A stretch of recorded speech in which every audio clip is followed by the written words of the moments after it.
ये बड़े सौभाग्य की बात है कि पहला चिंतन शिविर है राज्य बनने के 2 वर्ष बाद, और इस चिंतन शिविर की शुरुआत मां सरस्वती की वंदना के साथ साथ जिन लोकगीतों से हुई, वो लोकगीत भी आपके सामने इस चिंतन शिविर की सार्थकता को प्रदर्शित करते हैं।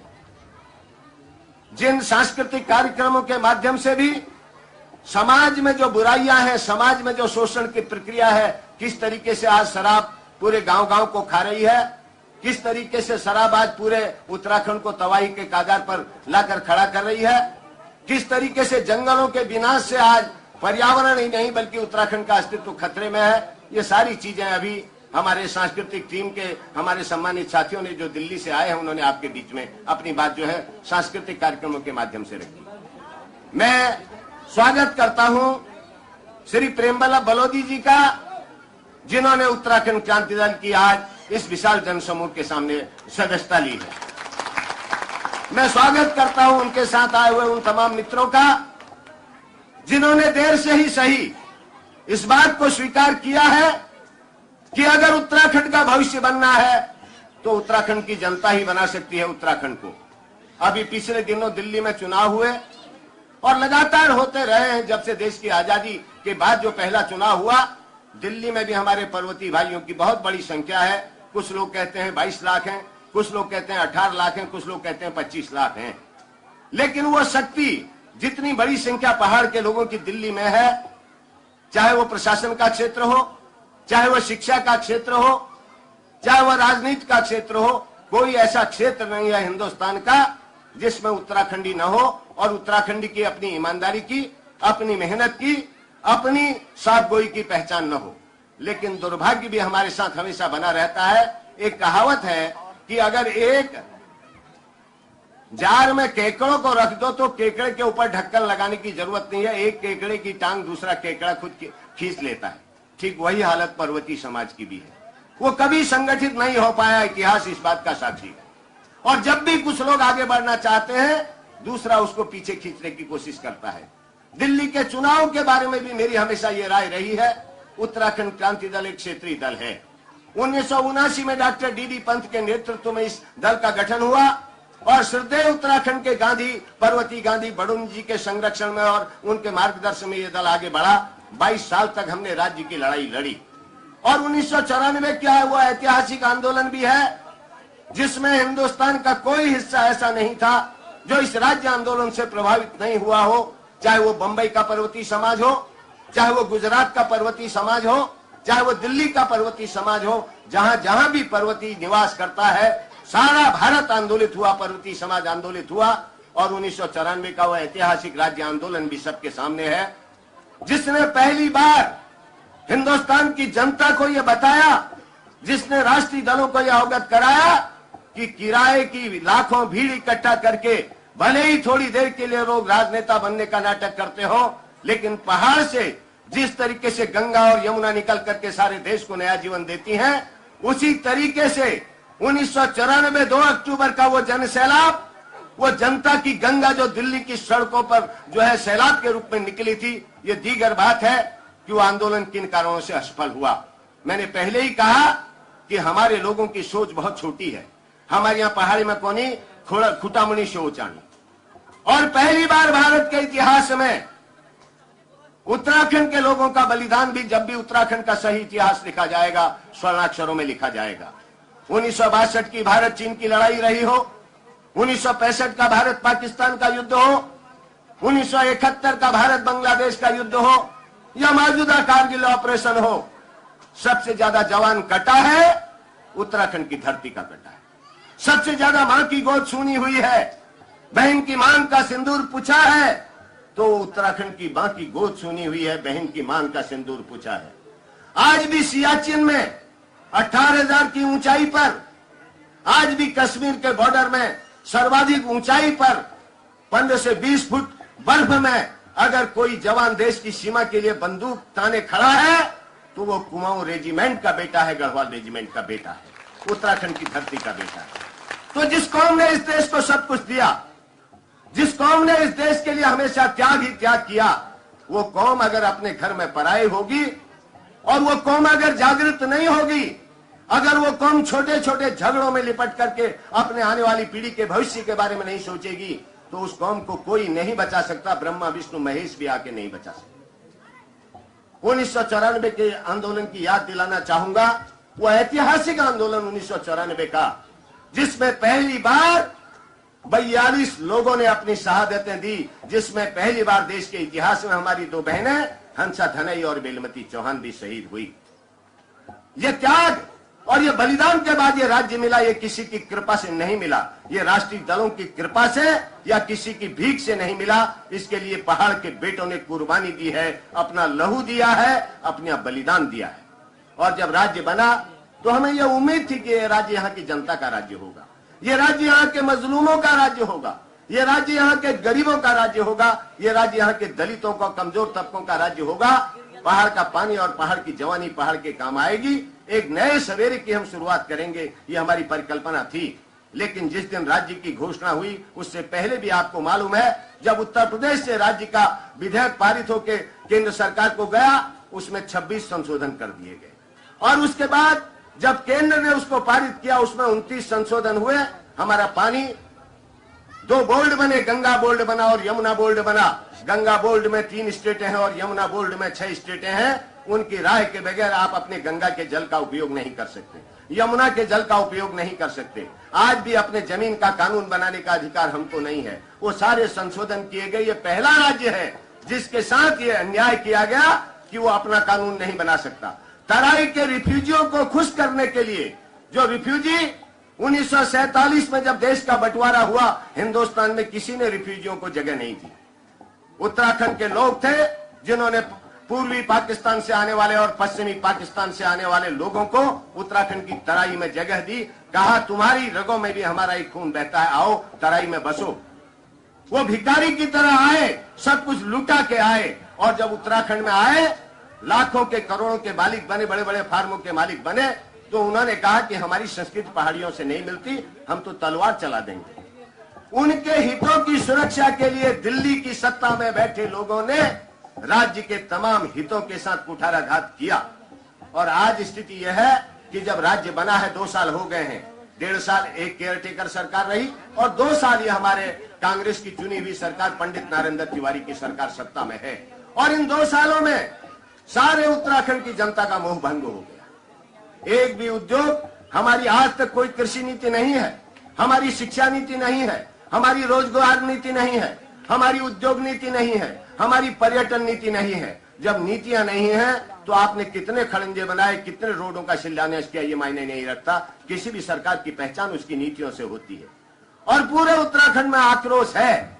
आक्रोश इस बात को लेकर के है कि हमने विधानसभा में कई बार इस बात को रखा, ये ठीक है पहाड़ में पर्यावरण की सुरक्षा करनी है, पेड़ बचाने हैं, लेकिन पहाड़ में अगर बड़े उद्योग नहीं लग सकते तो कुटीर उद्योगों का जाल फैलना चाहिए। पहाड़ के लोगों को रोजगार मिलना चाहिए। आज रोजगार की स्थिति बहुत खराब है। जो पर्यटन है उसको विकसित किया जाना चाहिए। यहाँ पर बद्रीनाथ है, केदारनाथ है, गंगोत्री, यमुनोत्री, आपका जो है बागेश्वर, जागेश्वर जैसे तीर्थ धाम है। यहाँ पर धार्मिक पर्यटन विकसित हो सकता है, यहाँ पर आध्यात्मिक पर्यटन विकसित हो सकता है, यहाँ पर नैसर्गिक पर्यटन विकसित हो सकता है। लेकिन सरकार, जब उसकी कोई इच्छा शक्ति हो, जब सरकारों को इस बात की पीड़ा हो, दर्द हो कि वास्तव में इस कौम के लिए, इस समाज के लिए हमें कुछ करना चाहिए। फर्क इतना ही हुआ, उत्तर प्रदेश का एक छोटा टुकड़ा अलग हो गया। आज पहाड़ का आदमी अपने घर में पराया है, ये स्थितियां हैं। इसलिए आज इस गोष्ठी की सार्थकता है। ये गोष्ठी इसलिए रखी गई है, ये चिंतन शिविर इसलिए है कि उत्तराखंडियों जागो, पहाड़ के लोगों जागो, पहाड़ वासियों जागो। अगर नहीं जागे तो इतिहास कभी आने वाली पीढ़ियां आपको और हमको क्षमा नहीं करेंगी।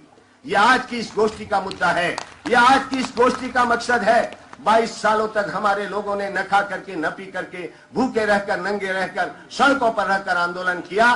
और पूरे उत्तराखंड की जनता के सहयोग से, चाहे हमारे दिल्ली के भाई हो, चाहे हमारे बॉम्बे के भाई हो, चाहे हिंदुस्तान के किसी भी महानगर के हमारा पर्वतीय समाज हो, सबका सहयोग रहा, राज्य बना।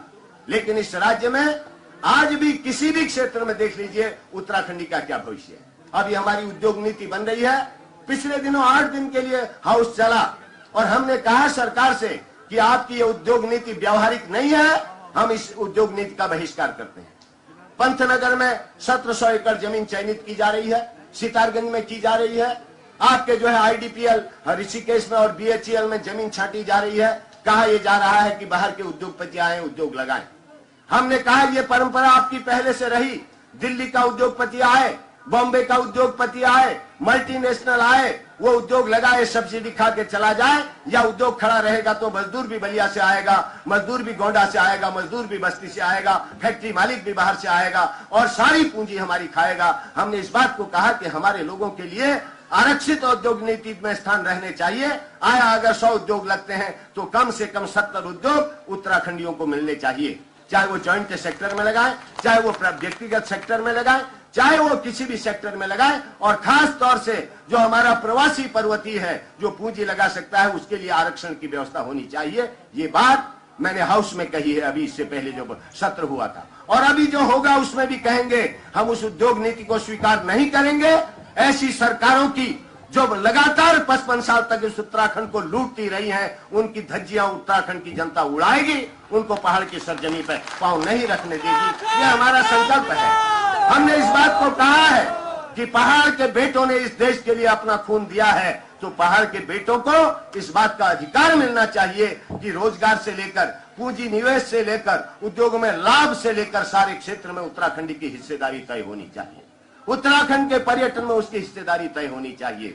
उत्तराखंड की कृषि में उसकी हिस्सेदारी तय होनी चाहिए। उत्तराखंड के रोजगार में उसकी हिस्सेदारी तय होनी चाहिए। उत्तराखंड के उद्योग में उसकी हिस्सेदारी तय होनी चाहिए। अब हम क्लर्क या चपरासी बनने की बात तक इंतजार नहीं करेंगे। और इस बात को भी कहा है, कोई कौम हिंसक पैदाइशी हिंसक नहीं होती, चाहे वो नागालैंड के लोग हों, चाहे वो मिजोरम के लोग हों। अगर उन्होंने बंदूकें उठाई तो सरकारों की, केंद्र में बैठी सरकारों की अदूरदर्शी नीतियों के कारण। और पहाड़ का बेटा जब देश की सीमाओं की रक्षा के लिए अपना खून दे सकता है तो इन सरकारों के खिलाफ भी बंदूक उठा सकता है, इकट्ठा हो सकता है। ये बात हमने कही है और हम आज भी कहना चाहते हैं। इस गोष्ठी का मकसद है, चुनाव आ रहे हैं, बहुत जल्दी चुनाव होंगे, लोकसभा के चुनाव होंगे। लोगों ने लुभाना शुरू कर दिया, नाटक करने शुरू कर दिए, तहसीलों की घोषणाएं, विकास की घोषणाएं। ये पिछले 55 साल से हुआ है। ये दोनों राष्ट्रीय पार्टियां, चाहे वो कांग्रेस हो, चाहे वो भारतीय जनता पार्टी हो, पहाड़ और पहाड़ियों की नंबर 1 की दुश्मन है और हमेशा रहेंगी। ये बात मैं कहना चाहता हूं। अगर आप चाहते हैं कि इन राष्ट्रीय पार्टियों को इस उत्तराखंड की सरजमी से नेस्तनाबूद किया जाए तो आपको क्षेत्रीय ताकत बनानी पड़ेगी। एक बार जब आसाम में क्षेत्रीय पार्टी आ सकती है, नागालैंड में आ सकती है, मिजोरम में आ सकती है, महाराष्ट्र में आ सकती है, तमिलनाडु में आ सकती है, उड़ीसा में आ सकती है, चंद्रबाबू नायडू की सरकार वहां विकास की नई धारा बहा सकती है, तो क्या कारण है कि उत्तराखंड में एक क्षेत्रीय राजनीतिक दल सत्ता में क्यों नहीं आ सकता? यह भी आज की बहस का मुद्दा होना चाहिए। हमेशा लोगों ने बहुत छोटा सोच क्या हुआ? मैं बस कहना चाहता हूं, मैंने दिल्ली की राजनीति को देखा है, मैं ज्यादा बहुत नहीं जाता। और जो नेता है उन्होंने लोगों को, अपने चारणों को इकट्ठा किया, रामलीला मंचों से अपनी आरतियां करवाई, अपनी स्तुतियां करवाई, और यही सिलसिला चलते चलते जितने भी राष्ट्रीय नेता हुए इस पहाड़ की धरती से, वो इतने बौने राष्ट्रीय नेता हुए। वो दिल्ली के तख्ते ताउस पर विराजमान भले ही रहे हों, लेकिन कभी उनको पहाड़ की धरती ने एक छत्र अपना नेता नहीं माना। वो कितने ही बड़े केंद्र में बैठे हुए नेता, चाहे कांग्रेस के रहे हो चाहे भाजपा के रहे हो, क्योंकि उनका कोई दर्द इस उत्तराखंड के प्रति नहीं रहा, उनकी कोई पीड़ा इस उत्तराखंड से नहीं रही, उनकी कोई इस पहाड़ के आम आदमी के हित के प्रति कभी चिंता नहीं रही। उनको दिल्ली की कुर्सी ज्यादा प्यारी रही। और इसीलिए जब भी राज्य आंदोलन हुआ, उन तथाकथित राष्ट्रीय नेताओं ने हमेशा राज्य आंदोलन का विरोध किया। ये तो अलग बात है कि जनता का बलिदान था, जनता का त्याग था, उन शहीदों का बलिदान था, हमें राज्य मिला। अन्यथा ये राष्ट्रीय नेता चाहते तो कभी ये उत्तराखंड राज्य नहीं बना। हमारे पास माइक्रो हाइडल परियोजनाओं को अगर हम सही रूप से कार्यान्वित कर सकें तो आज उत्तराखंड सिर्फ लघु पन बिजली योजनाओं के माध्यम से ही पूरा राज्य आत्मनिर्भर बन सकता है। हमारे पास सारे खनिज हैं, हमारे पास कृषि का इतना विशाल उत्पादन है। आज भी पूरे उत्तराखंड को खिलाने के बाद 10 लाख टन से ज्यादा नेशनल पूल में जाता है। उसके अलावा ऐसा पर्यटन का क्षेत्र पूरे हिंदुस्तान में कहीं नहीं है जहां धार्मिक पर्यटन है, जहां आध्यात्मिक पर्यटन है, जहां नैसर्गिक पर्यटन है। उसके अलावा हर क्षेत्र में उत्तराखंड अपने में सक्षम है। लेकिन दुर्भाग्य है कि जो सत्ता में बैठे लोग हैं, या जो सत्ता में बैठे रहे, या जो कल के दिन फिर लोगों को शब्दबाज दिखाकर दिल्ली के तख्ते ताउस पर बैठना चाहते हैं, वो नहीं चाहते कि वास्तव में उत्तराखंड का आम आदमी, यहाँ के फटेहाल, यहाँ के गरीब, यहाँ से सबसे कमजोर और यहाँ के दलित के घर का भी चिराग जले, उसका बेटा भी स्वाभिमान के साथ खड़ा हो, उत्तराखंडी को भी लगे कि ये राज्य मेरे लिए बना, मेरे बच्चों के लिए बना, आने वाली पीढ़ी के लिए बना, ये उनका सोच नहीं है। इसलिए इस गोष्ठी का महत्व इसलिए भी बढ़ जाता है। जो भी वक्ता यहाँ पर अपनी बात रखेंगे, बीच बीच में सांस्कृतिक कार्यक्रमों के माध्यम से भी इस गोष्ठी की सार्थकता से आपको अवगत कराया जाएगा। और भिक्षासेन तो हमारा केंद्र रहा है। उत्तराखंड राज्य आंदोलन में सबसे पहले विधायक के रूप में 1980 में आपकी इस महान जनता ने माननीय जसवंत सिंह बिष्ट जी को जिता करके उत्तर प्रदेश की विधानसभा में भेजा था। इसलिए भी उत्तराखंड के इस केंद्र बिंदु भिक्षासेन तहसील या शालदे सर्ट यहाँ की जनता का दायित्व है कि जो कार्य आपने सबसे पहले किया, आज फिर आपके नेतृत्व की आवश्यकता है, आपके सहयोग की आवश्यकता है, आपके मार्गदर्शन की आवश्यकता है, ताकि आने वाले समय में फिर एक बार इस धरती के लालों के नेतृत्व में उत्तराखंड की लड़ाई को वास्तव में यहाँ के शहीदों के सपनों के राज्य के रूप में परिवर्तित किया जाए। ये आज हमारा सपना है, ये हमारी पीड़ा है। माननीय काशी सिंह ऐरी जी को भी आना था, किन्हीं कारणों से नहीं आ पाए हैं, सब लोग व्यस्त हैं, लेकिन पूरी केंद्रीय कार्यकारिणी की सहमति से, पूरी केंद्रीय कार्यकारिणी की राय से ये जो गोष्ठी है इसका निर्णय लिया गया। और इसमें जो हमारे सबसे बड़ी बात है, हमारे भाई प्रेम बल्लभ बलोदी जी आए हैं, उनके साथ दिल्ली के हमारे तमाम साथी आए हैं। मैं फिर एक बार आप सब मित्रों का स्वागत करते हुए इस आशा और विश्वास के साथ कि एक समय आएगा जब पहाड़ का बेटा हिंदुस्तान के कोने कोने में एक मंच पर संगठित होगा। एक बार क्षेत्रीय संगठन को आगे लाइए, एक बार क्षेत्रीय संगठन की सरकार उत्तराखंड में बने, भारत की संसद में क्षेत्रीय संगठन का प्रतिनिधित्व हो, उसके बाद उसका परीक्षा की घड़ी आएगी, फिर आने वाले उसके 5 साल बाद निर्णय करने का अधिकार आपको होगा। लेकिन एक मौका यहाँ की जनता को दीजिए जो अपने हाथों से इस राज्य को सजा सके, संवार सके और इसको जनता के और शहीदों के सपनों का राज्य बना सके।